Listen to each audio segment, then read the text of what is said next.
you ever wanted to create your own handicapping dream team? You can build your own superstar handicapping lineup using our Pick Your Team program at both WagerTalk and SportsMemo.com. Even more exciting, until Monday, September 12th at midnight, you can save 10% off Pick Your Team using coupon code PYT10 when checking out. Dave Koken, Marco D'Angelo, and Ralph Michaels? JM Sports, Joseph D'Amico, and the Rocket Man? The combinations are endless as you can choose up to 5 handicappers. You start saving once you choose any 2 handicappers of your choice, and you can pay as little as under $6 per handicapper. Who will make up your dream lineup? Go to WagerTalk or Sports Memo, click Pick Your Team, and personally hand select your handicapping roster.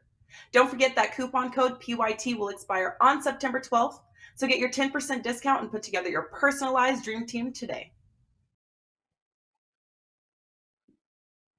Happy Friday, everybody. Friday starts the weekend, and we are here, of course, to make your weekend a profitable one through the props betting markets, fresh off of a Thursday night football game, and NFL is here. All the way through the year, all the way through the playoffs. We're going to be here every Friday to break down NFL games, college football, and any other sports that involve props. Joining me, as always, my fellow prop masters, Matt Josephs from SportsMemo.com and Andrew McInnis from WagerTalk.com.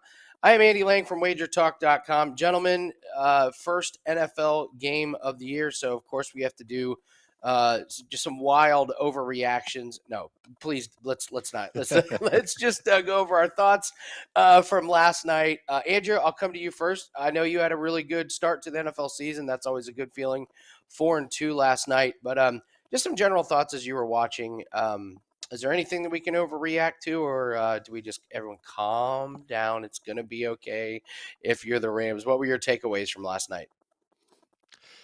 Yeah, Andy, it was hard to it was hard to hold back last night. I've talked about my volume on this show quite a bit, but last night, 6 plays, maybe that's not really how I want every primetime game to be, but liked quite a few plays there, so happy the way it turned out. But takeaways, well, let's start with this. I'm pretty sure I messaged our group chat last night by saying I really have to start getting engaged with these interception props, because that was just a wild game.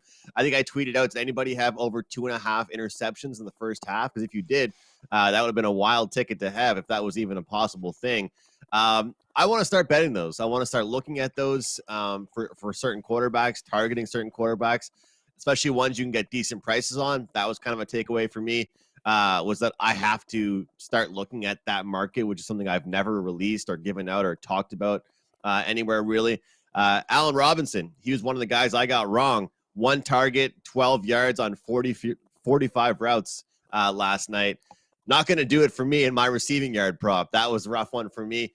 And the Josh Allen rushing prop continues to make money and not just go over, but go over by much more than the prop now. I believe it's now, I think 10 of his last 11 games, he's gone over that, his rushing prop. So, I thought it was a good game. I thought it was a good game for props, I guess. And I talked last week with Matt about keeping it simple, stupid in this game with a couple guys. And Cooper Kupp is one of them. He's hard to contain. Nobody could stop him last night. And if you played the trifecta with receptions, yards, touchdowns, you cashed all 3 of those. So sometimes, guys, it's okay to bet on the best player on a team because they're the best player for a reason. Yeah, I even tweeted out Tre'Davious White is out, and yet Cooper Kupp's number is less than 90. I just and then I didn't even play it, which mistakes were made. Matt, coming to you, what did you see from the Bills and Rams? What can we learn from it moving forward with these two teams? First off, I forgot how pain in the ass it is to bet on props and be watching this stuff in public. Like, I just forgot how, watching a game and rooting for, the third string wide receiver is just not fun, because that's what I do. I am the kicking guy, and I'm the guy who goes for the third or fourth. And it's just funny because, while you guys talk about the simple ones, and I told myself going into the season, look, go for the simple ones. Go for the ones that everybody, the players you've heard of. Here I had my 3 props last night on the Rams kicker, the Rams third wide receiver, and the Bills fourth wide receiver. So, it's you have a game plan until you actually have the props staring at you. But like last night, look, I mean, the Rams didn't play their guys in the preseason. I think that's kind of interesting. Sean McVay says he's just not going to do it. I think that some of that was just rustiness. I think some of that was also cockiness. You get your rings, everybody thinks you're hot, you know what, and then you get punched in the mouth by a place. And remember, once again, like the Bills fans dominated that building. They actually had to go to a silent count in their own building. So I think we just didn't account for that last night when we're sitting there saying, oh, the Rams are an underdog. They're the Super Bowl champions. You got to go with them. But like the Bills fans dominated last night, and so did the Bills themselves. So, I thought it was an interesting first game, but we're not going to overreact to it for the second game. Yeah, I got the season started off nice with a 2-0 night, which is always good. But I feel like I left some plays out on the table. I mentioned the Cooper Kupp one. Gabe Davis, I had high expectations for coming into the season. He delivered. He easily hit his longest reception, his yards to score. So a couple takeaways for me. I mean, first off, my goodness, if you drafted Cam Akers in your fantasy leagues, boy, are you in a pure panic mode right now. But even if you drafted Darrell Henderson, I'm not sure you're feeling that great either. I'm not sure what we're going to do with these Rams running backs props. I mean, it seems to me right now it's under or nothing. But I thought it was interesting that I wasn't really focusing on the Rams offense because I think they'll get that fixed, and there's too many smart guys on that team to not get it working. But I thought the defense of the Rams was what really jumped out. I thought Buffalo could do kind of whatever they wanted. One of Allen's interceptions was really, really unlucky, and that could have resulted in more points for Buffalo. But I thought they were able to push him around at the line of scrimmage. Allen had all day to throw. And Buffalo rushed 25 times for 121 yards. But even then, Josh Allen is your leader on rushing on this team. I'm not really sure if we can trust Devin Singletary or Zach Moss or James Cook.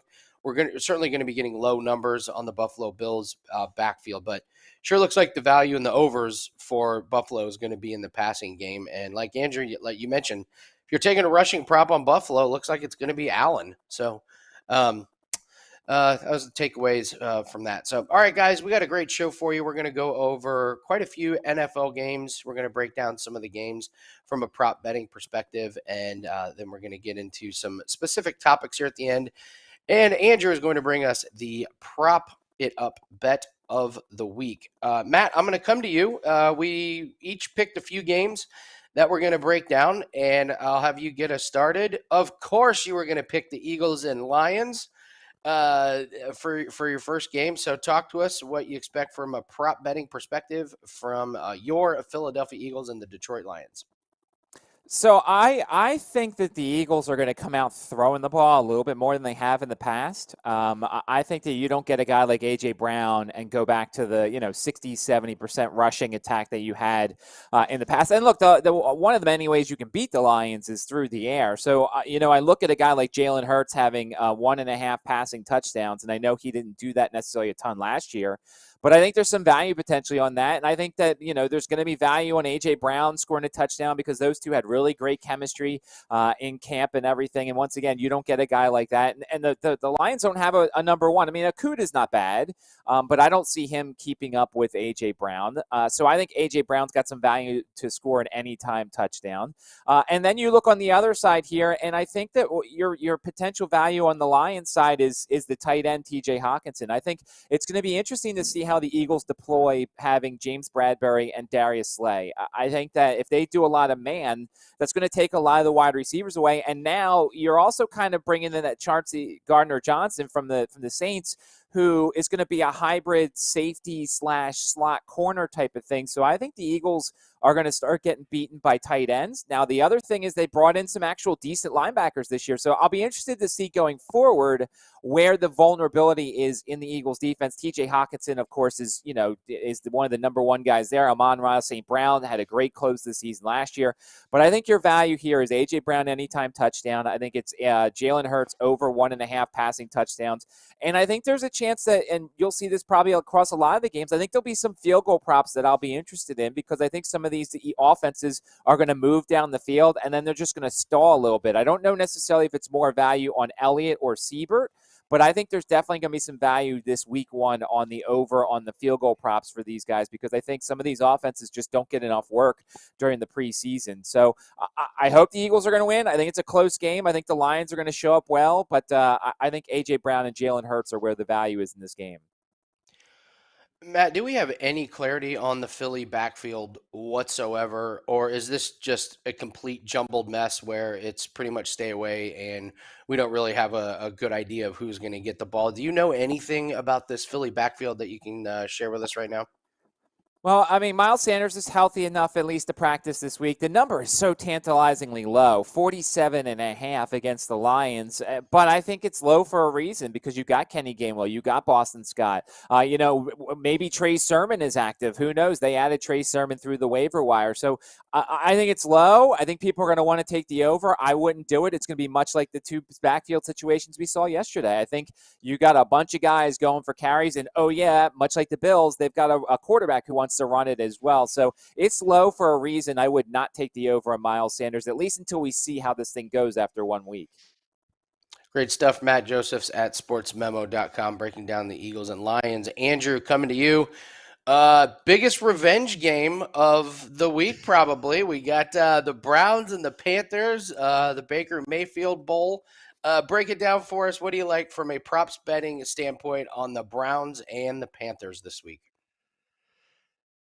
You absolutely have to love all the quotes you're getting from the players on both sides in this game, as if I would ever make a Baker Mayfield quote part of my handicap. That guy is a quote machine. We'll see if he can back it up. If I was him, I would wait to do the talking after the game, not before the game. But look, DJ Moore is a guy I want to start with here. A guy that's been on a team that hasn't cracked the playoffs in several years.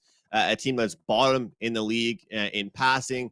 But yet, behind Cooper Kupp, Stephon Diggs, Devontae Adams, he is fourth rated as far as receiver goes in receiving yards. He's got all these achievements, all these accomplishments. Now you get a new quarterback. I feel like you want to get that chemistry established immediately. And I feel like he can do a little bit of both. He can stretch the field. He can be a downfield guy for Baker. He can be that, security safety blanket if Baker's in trouble and come back to the play. I feel like DJ Moore is a guy that gets slept on because his team hasn't been too exciting recently. And, of course, you got a team when he's healthy with Christian McCaffrey on it, and he seems to be the guy that gets all the attention as far as that team is concerned in the prop market and fantasy world and lineups and all that stuff. So I like DJ Moore on his prop there over 65.5 receiving yards. Look, I don't expect both teams to be just airing the ball out all game by any means, but I don't think it's a lot to ask for Baker to go to his number one receiving option in his first regular season game as a member of this team and establish that chemistry with his top guy right away. And I think DJ Moore kind of just flies under the radar quite a bit. So I'll take him as far as my play for the Carolina Panthers here in this one. And guys, last year, pretty much the past 2 years, I've made quite a bit of money on the running backs for the Cleveland Browns. Why should I stop now? I got to go ahead and take a look at Nick Chubb, a guy that I've cashed with a lot last season. They have a rock-solid offensive line. And based on the quotes that I'm seeing already, they are ready to run this team into the ground, and it kills a lot of clock. They have a great defense. They get up, grab the lead, and they can focus on their defense to take care of things for them on the other end. Nick Chubb started the last season on a tear, hitting this prop right here at 75.5 6 straight times. I believe he starts the year off the exact same way he started last year off. Carolina, not great against the run. And when you got a guy like Nick Chubb, I mean, Andy mentioned it last year, and I got to bring this up because obviously Baker Mayfield isn't on the team anymore for the Browns. He's on the opposition. But this team was better the more they ran the ball.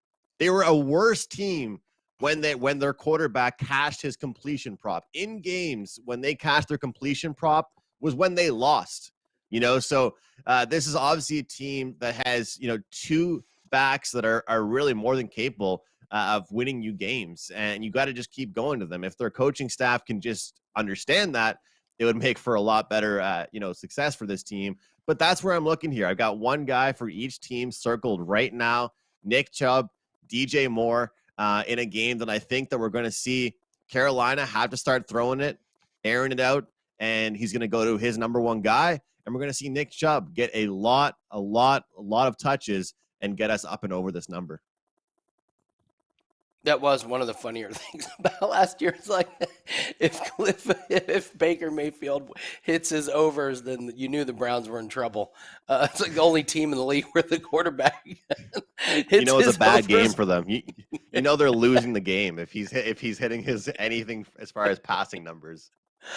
Oh man, the first game that I have picked to go over is the Chiefs and the Cardinals. We have two teams that are going to look different.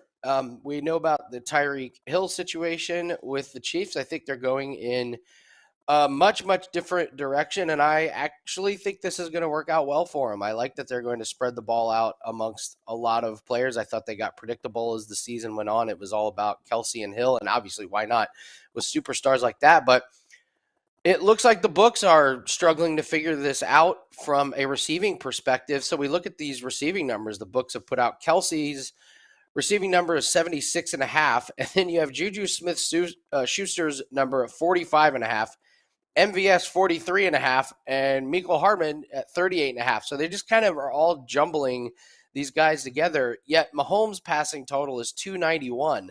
So they're expecting Mahomes to have a big game, but they are struggling to figure out who's going to have that big game, and for good reason. We even saw a quote from Mahomes that said it's going to be a different guy every week, which is like, yikes, that's a nightmare for fantasy and definitely for the prop betting market. So I think this is a little bit of a regression year for Travis Kelce. The 76.5 seems a little bit too high. They're not going to be giving him the ball as much as last year, I don't think. I think they're going to depend on just death by a million paper cuts like Juju Smith-Schuster, MVS, Hardman, Clyde Edwards-Helaire. I think if you're looking at overs in the wide receivers, you're throwing darts at the board. Mahomes is probably going to get his fair share of overs. But I think unders are in play with this Kansas City Chiefs team.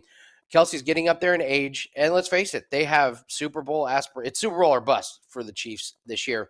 So I don't see them putting a lot of wear and tear on Kelsey throughout the regular season. I think they're going to save him a little bit. I don't know why he would be playing or why he would be getting the lion's share of the workload like he has in the past. Now, that being said, they have a very tough schedule this year. They play they're going to be in a lot of close games, but I'm taking under on Kelsey 76.5. I think Kelsey's numbers are going to be inflated. Everyone thinks of him as an over player. I'm taking under on him more often than overs on him. Clyde Edwards-Helaire rushing total is 44.5. I thought that number was a little interesting. From the Cardinals, listen, this is a team without Hopkins. This is the team that lost some defensive players.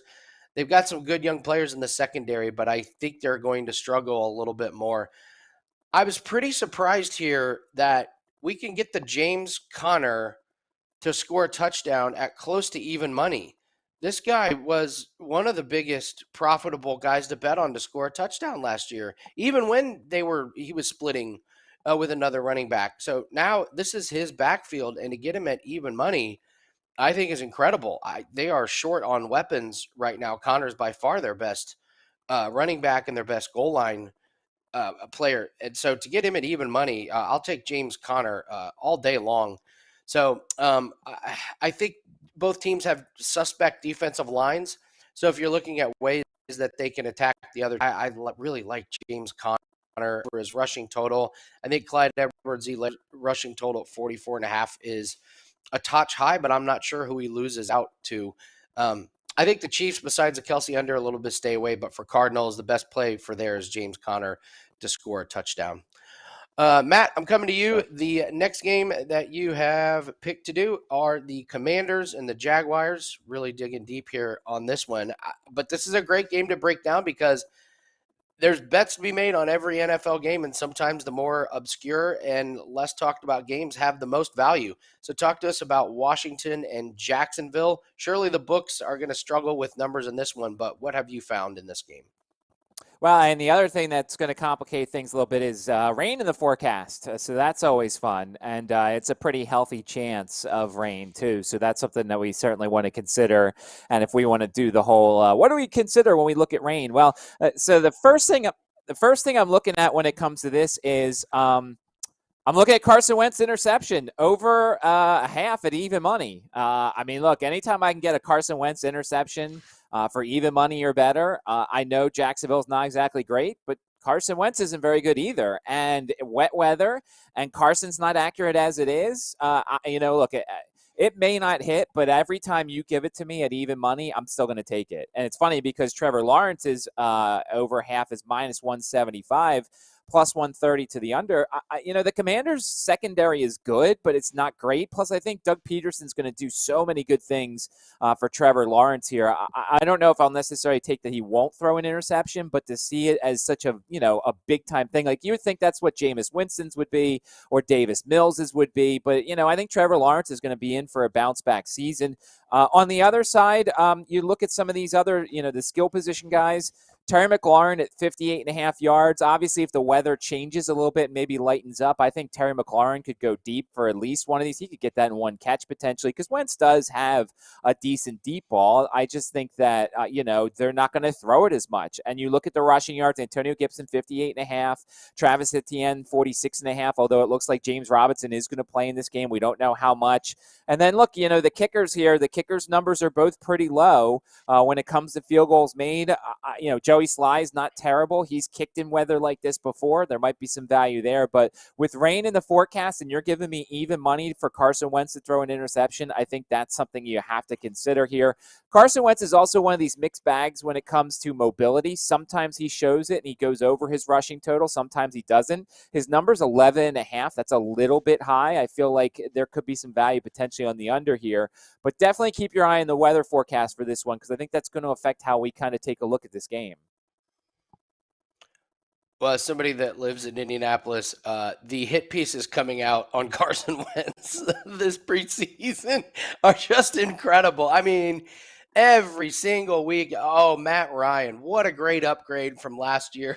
What a great locker room culture guy. I mean, it's just an annihilation of Carson Wentz every week here in the local media. It's very, very enjoyable here. So it's funny, Matt, Andy, trying to decide what you want to use from these media quotes as like for your props. You know what I mean? Like I was going to say before you switched to the other games there about Patrick Mahomes, what he said. I mean, that's a quote that I would buy into. You know what I mean? Some quotes, like I said, with Baker saying like, I'm going to destroy my, the guys I used to play for. I don't care about that, Baker. But with Mahomes saying like, hey, sorry, fantasy owners, it's going to be a different guy every week. Like I pay attention to stuff like that. And even like team locker room stuff, I actually think that means a lot, whether or not they're just floating that out there or not. Sometimes that actually does matter because you want to know they've got chemistry with everybody. Oh, of course, it absolutely matters. It was just it was known here in Indianapolis that Wentz was an odd guy. He is an odd guy. It's tough to rally around him, and he's not inspiring a team to to fight. But it's just been funny this preseason that they just waited and waited and waited. We get to preseason now. It's just, all hands on deck to crush Carson Wentz. Andrew, let's go to you. Give us your next game. I believe you are going to be talking about the Bucs and the Cowboys. Plenty of big names in this game, of course. And there's a rematch from last year. So are you taking anything away from last year's match? And what do you see coming out of this game from a prop betting perspective? I'm happy you introed it like that, Andy, because for a lot of my props, I am, and especially for this one, of course, having it be the exact same situation, starting the season off against each other again. Sometimes I can just look at what happened last year, and see if anything changed, if I think anything will change, and if not, pull the trigger once again on a certain prop, and that's what I'm going to do here. Dak Prescott.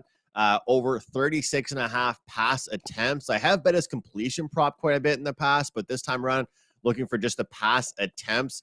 Last year in week 1 versus Tampa, he had 58 pass attempts. He closed the season last year on an 8-1 run with this prop here. And against Tampa in his career, 31 completions on average, 39 pass attempts, and 281 yards per game. So, when I look at this game, everybody talks about Dak Prescott and his inflated numbers just based on certain games or game script and how often they throw the ball. And everyone wants to talk about the run game and how often they're going to feed Zeke. But Tampa was third best in the league last year against the run, making me think they're going to put it in the air more than I already even thought they were going to. So when I look at this prop, this is probably going to be a prop I'm going to be on quite a bit, expecting Dak to be throwing the ball a lot.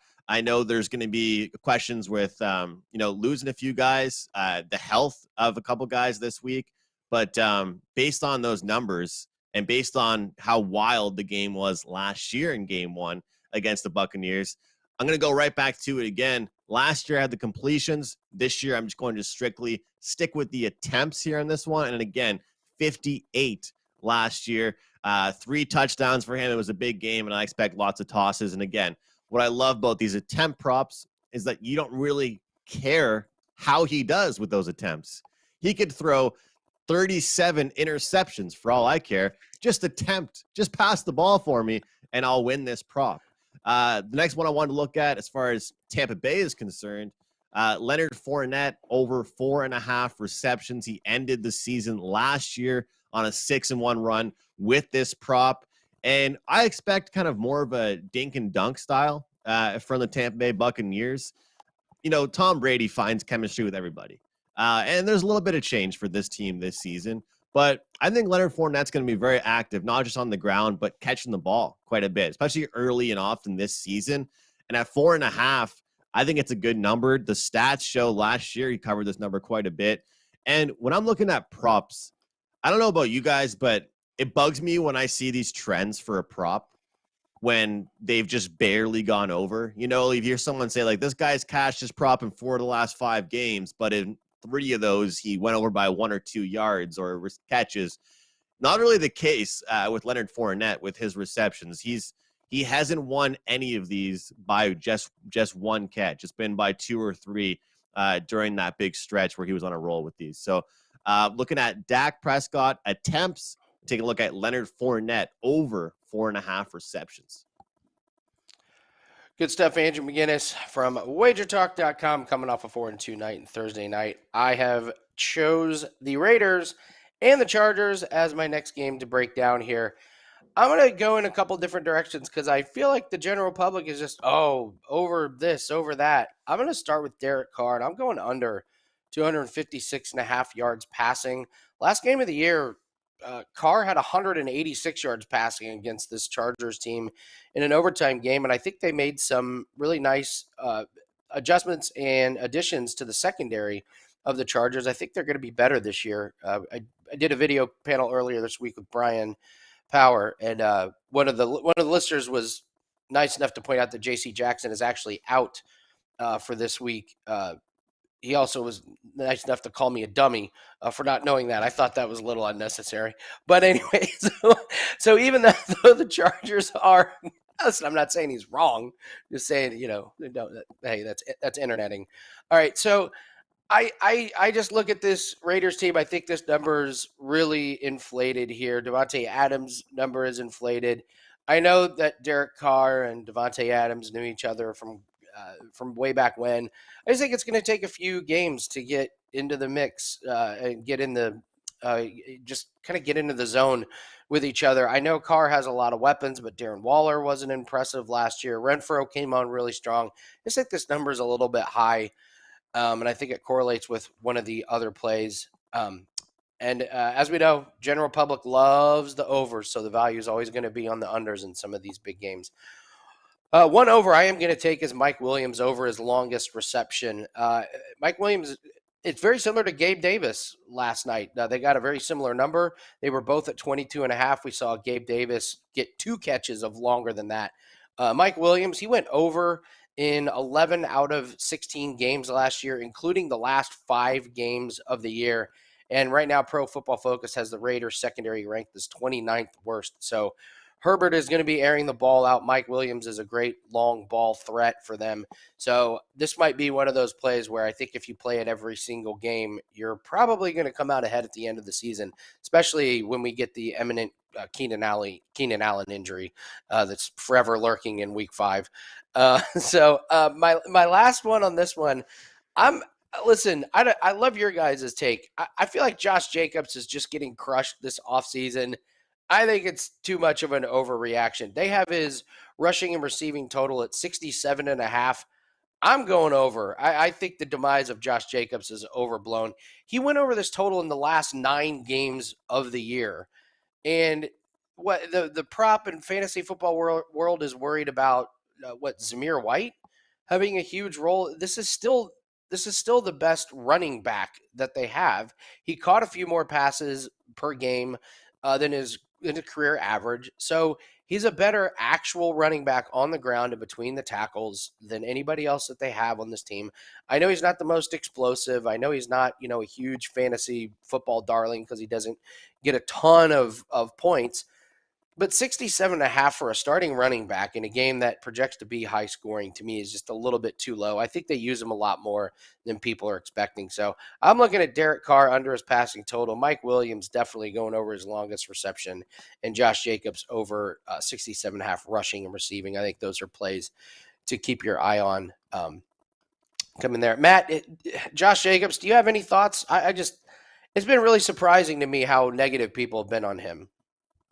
Yeah, count me on that group. I think he's garbage. I mean, I'm not a big Josh Jacobs guy. I actually think that I would go under that if you include the receiving. I think if you go just rushing, that's that, and then you go over. But he doesn't have anything for the most part with regards to receiving. And this is a guy, I mean, I've had him a couple times in the PPR leagues, and he just doesn't. Now, he's starting to get better at it, but I actually think that was the classic case, Andy, where I like him to go over his rushing yards because traditionally the Chargers have not been a good rush defense. But, I mean, if you're going to add the receiving yards, I think there's value on the under unless he's taken this massive leap and is now becoming this guy. Because, remember, this is the same team that went to Kenyon Drake in receiving downs, and they tried to basically find Jalen Richard. I'm forgetting who the other guy was that they had that they threw out there every once in a while, too, for receiving running back. But, they're trying not to make Josh Jacobs with every down back. And so, therefore, if you include the receiving yards, I'd actually go under and just go over on his rushing yards. Andrew, Josh Jacobs, thoughts? Seems like Matt and I are split. What say you? Well, I just find it interesting that every single person, including me, thinks that game is going to be an over game, but everybody also thinks everyone's prop is going to go under. You know what I mean? It kind of confuses me a little bit here. If that game is going to be as electrifying as we think it's going to be, if it was going to be anywhere close to the game we saw both those teams play last season, where's the offense going to come from? Because it sounds like nobody thinks it's going to come from anywhere. It sounds like every receiver is going to go under, running back's going to go under. I'm kind of confused on that. That's kind of just what I've seen. But I would lean towards the over, but I'm not on it. It's one of those things where I don't want to say it's bold from you, Andy. I just want to say I got to see it before I believe it. I want to see some consistency. And I'm curious to kind of see how their game script is going to be from this year compared to last year. Look, I'm on the over, so I'm just cheering for points, man. Just let me cheer for points. I don't care who does well. Love it. Love it. All right, guys, we each have picked a topic we want to touch on that is not NFL specific. And speaking of points, Matt, you want to go over team totals just as a general topic? It's across all sports. You mentioned you've been having some success. So talk to us about how you're attacking team totals in all of the different sports that you're covering right now. Yeah, and it's something that I feel like I've been somewhat of a broken record on this show for, but we always get new watchers and followers and things like that. And it's just something that, as ever since the pandemic, I've kind of tried to take a look at these games across all sports, as you just mentioned, and try and isolate variables. And Andrew just mentioned that he wants points in the Chargers and Raiders game. Well, If you think one side's going to give you more of them than the other, then look at potentially one team's over and the other team's under. I'll give you the classic case of some of these, college football teams that aren't very good. You kind of like the over in the game, but one team's not going to help you out. So you look at potentially, like Ohio State, Arkansas State. I think there's some people who like the over, but they're looking at this game and they're like, well, wait a second, Ohio State's going to do most of the work. So why not just cut out half the game and just play the over on Ohio State's team total? One of the bets I love to make in baseball is these first 5 team total bets, because my kind of baseball system is based off the starting pitcher. And if there's a starting pitcher, Patrick Corbin's going tonight. If I believed in the Phillies offense, I don't think he's going to go past 5 innings. You can go on DraftKings, take over 2.5 runs for the Phillies. He gives up his customary 3 or 4 runs in the first 5 innings, and you've got a winning bet. You don't even have to worry about the rest of the game. You don't even have to worry about what the Nats are doing in their half innings. So it's kind of the same thing when you look at baseball, when you look at college football, when you look at the NFL. Who's our favorite whipping boy on this show? The Jets. I mean, the Jets have a very healthy team total for this first week against the Ravens defense that we think is going to be pretty good this year. And, we found it profitable to take the first quarter overs for the Jets just to score. But, for a lot of times last year, I took the Jets team total for the game under, and it hit. So I'm just telling people to take a look at some of these things. And if you like a total in a game, but you're more confident on one side of it, if you think the Lions are going to score more points, if you think, Bowling Green is going to score more points in their game, then just go for half the game and take a look at that specific team instead of just hoping that everybody does the work for you, and just kind of isolate the variables and reduce how many things you need to root for in a given contest. I got to ask Great real stuff. quick, Matt. Do you ever Go look ahead, Andrew. towards telling people like, hey, that's just a better option to take, a team that you're betting against if the point spread's too big? We'll use that example you're just talking about there in the Ravens game to just look at the team total on the Jets and say, I don't know if I want to lay it with the Ravens, but I know the Jets aren't capable of surpassing that number. Is that something that you would convince people to start looking at, especially when you start seeing point spreads of a touchdown or larger, to just say, look, guys, I don't want to lay it with this team. I don't know if they're going to win by this much, but I also know this team's not going to put up that many points. Is that something you'd look for, more so of laying big chalk or I guess a lot of points, just taking the team that you think is going to lose on their under? Yeah, I mean, especially with the Jets, I was sad that Zach Wilson wasn't playing, because I actually would have preferred Zach Wilson because I would have felt more confident about the under. I'm still probably going to take the under. It's 18.5. I mean, the Jets, they have a solid offense, but the Ravens defense figures to be in good form, and there's less garbage time points, I feel like, in the NFL. Whereas, all right, I'll give you one of my plays that I have for Saturday for college football. I took over 13.5 points for Ohio against Penn State.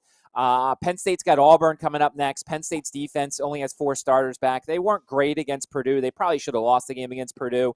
Ohio's offense is competent. I think garbage time, when the Penn State start taking guys out later, I think that Ohio can get a late drive and score a touchdown. So, how you view garbage time and with regards to your team and whatever sport it is, that kind of goes into the handicap as well. College football, I think it can help you.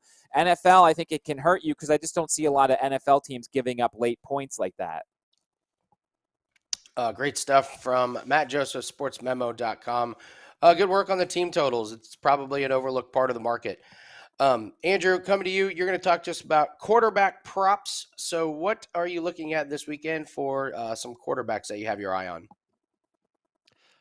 Well, it's just exciting because there's so many different avenues you can go down. I've talked about pass attempts. You can look at pass completions. I also just talked about how successful Josh Allen has been running the ball. There's so many different options you can look at for not just receivers or running backs, of course, also the quarterback. And, that Dak Prescott one is just so interesting to me because, maybe he doesn't end up getting his receiving or his passing yards. Maybe that doesn't cash. But maybe his completions and attempts both cash, but they're just not all for long balls and different things like that. And you look at the point spreads. To me, I look at that quite a bit. I like to bet quarterbacks that are listed as, their team is an underdog, like this week with Daniel Jones. I like to bet their team and that quarterback over on their completions. And we have seen Daniel Jones go 8-1 to start the year last year on his completion prop of over 20.5 with what we're seeing right now for him. So I like to look at that stuff. And I also have heard Andy's analysis about how he feels about the Titans, and that makes me feel a lot better about this play. So there's all kinds of different ways you can look at these quarterback props. Tua going up against the Patriots this week. Obviously, adding Tyreek is going to be a lot more of a downfield weapon, and I think a much more exciting offense from Miami this year. But guys, last year against New England, only 3 quarterbacks hit their passing yard prop in the entire season, and that's pretty impressive for New England. And we'll see how it's going to be for them this year. But if I'm looking at props in that game, which I gave out on WagerTalk today earlier in the week, was just Tyreek's receiving yards. I don't think Tua is going to go over his passing yards, but I think Tyreek will. So sometimes you want to just narrow in on receivers, or sometimes you want to go under on the passing yards, and you could still make some money in the receiving yard market. So there's all kinds of different ways you can approach this with these quarterback props, but depending on the game, depending on the point spread, in my opinion, and of course your thoughts and handicap on the game, because some people that bet props, I believe, don't always take into account their thoughts on the game and who they think is going to win, how they think the game's going to go. They're worried about the prop on its own and kind of the trends and stats behind it. But I still think every game is a different game. But that Daniel Jones one with the completions, I do really like. I do think he'll be throwing the ball quite a bit. And again, 8-1 to that prop last year to start the season off. I like that one quite a bit. Great stuff from Andrew McInnis from WagerTalk.com. I want to go over a couple of UFC props for this Saturday that I think are really good plays. These are total rounds props. Darian Weeks versus Johan Lainez. Under 2.5 rounds is -140. I think that is a fantastic price. Lainez is all or nothing. He likes to go for the knockout or submission early in the fight, and he has next to no cardio once it gets towards the end of the second round. Darian Weeks has cardio for days. We saw it in Lainez's last fight where he dominated the first round and then got so tired that he eventually got knocked out. So I think Lainez is going to go all or nothing. I don't think this fight sees the distance. So that's one I can take under.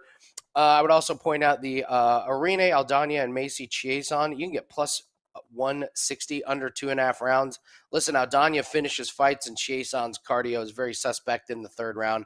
Aldana is coming out of a first-round knockout win where she just absolutely smashed her opponent.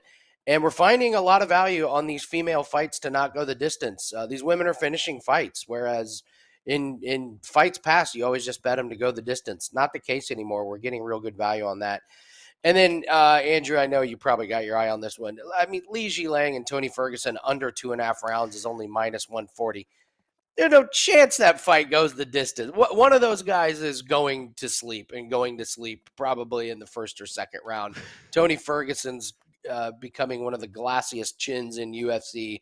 Li Jilang is going. I mean, he smashed his last opponent. So personally, I think. Let's be honest, Andy. The matchmakers deserve to be arrested after this week of planning. I mean, there's a couple of fights where I think there's going to be, there's just going to be a couple of assault victims. And I know it's a combat sport, but taking the under in a few fights this week, not a bad idea. That's for sure. No. But I love what you said there about the female fights, because I think on Prop It Up before, I've talked about how, hey, if you want to get better value, take some of these female fights to the distance. You can turn a -200 something into a -110. Not really anymore. We're starting to see more finishing. I think it's great you brought that up, because it truly is changing. Yeah, there's some really good lines on some of these total round props. So there's some things to think about in UFC coming up this weekend. All right, it is time for the Prop It Up Bet of the Week. Andrew McInnis from WagerTalk.com. It is your turn, my friend. What have you found for us for the Bet of the Week? Well, I talked about the Cowboys versus Buccaneers game, and I figured I might as well stick to the script. Stick to what I talked about earlier in the show with one of the games. And I'm looking at CeeDee Lamb over 69.5 receiving yards here. Look, with injury concerns about Gallup going into this week, with losing Amari Cooper, CeeDee is the guy. He is the number one guy. And last year, when you take a look at how many targets he averaged and how many targets he got, when he surpassed that 6.5 targets number, he cashed this prop in 6 of his last 8 games on the season. And I expect him to get much more than 6 targets. I expect his volume to go up big time, especially with the health of the receiving core here, especially with him kind of moving up in the depth chart.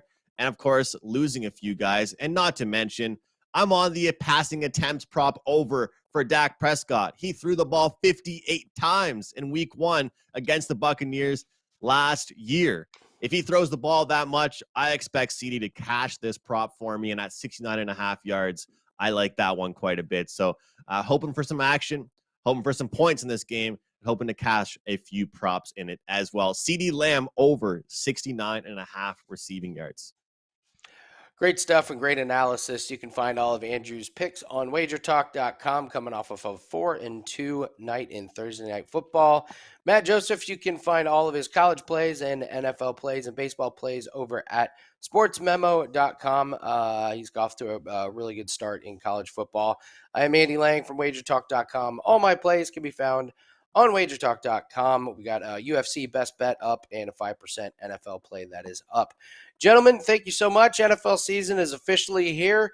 A lot of money to be made in the prop betting market. Thank you guys for joining us, and thank you, everyone. Don't forget to post your best props below. We like seeing what you guys are betting and rooting for. So good luck. Let's have a profitable weekend, and we will see everyone next week on another edition of Prop It Up. Have you ever wanted to create your own handicapping dream team? You can build your own superstar handicapping lineup using our Pick Your Team program at both WagerTalk and SportsMemo.com. Even more exciting, until Monday, September 12th at midnight, you can save 10% off Pick Your Team using coupon code PYT10 when checking out. Dave Koken, Marco D'Angelo, and Ralph Michaels, JM Sports, Joseph D'Amico, and the Rocket Man. The combinations are endless, as you can choose up to 5 handicappers. You start saving once you choose any 2 handicappers of your choice, and you can pay as little as under $6 per handicapper. Who will make up your dream lineup? Go to WagerTalk or Sports Memo, click Pick Your Team, and personally hand select your handicapping roster. Don't forget that coupon code PYT will expire on September 12th, so get your 10% discount and put together your personalized dream team today.